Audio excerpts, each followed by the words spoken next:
আসসালামু আলাইকুম বন্ধুরা, সকলে কেমন আছেন? কালকে গোসল আর খাওয়া দাওয়া করে ঈদের ড্রেসটা বের করে ভাবছিলাম কোথায় যাওয়া যায়। ঈদের দিন একটু ঘুরতে না বের হলে কি হয়? অবশেষে মাথায় এলো যে আমাদের এখানে তো মেলা হচ্ছে, তাহলে সেখানেই যাওয়া যাক। মেলায় ঢুকে দেখি কি এত ভিড় যে কোথাও দাঁড়ানোই যাচ্ছে না। বাগেরহাটে সব মানুষ যেন এখানে এসেছে। শুরু করলাম দোকান ঘাটাঘাটি, তবে কিছু পছন্দ না হওয়ার কারণে কিছু খেতে মন চাল।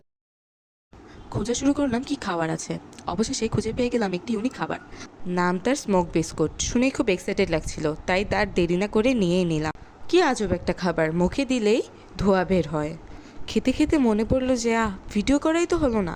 যাই হোক, পরে কয়েকটি ব্রুচ কিনে চুড়িগুলোকে দেখে কিনতে মন চাইল। তারপর আবার কয়েকটি দোকান ঘাটাঘাটির পর কয়েকটি বাটি কিনে ও জামা কিনে সিদ্ধান্ত নিলাম নৌকায় উঠা যাক।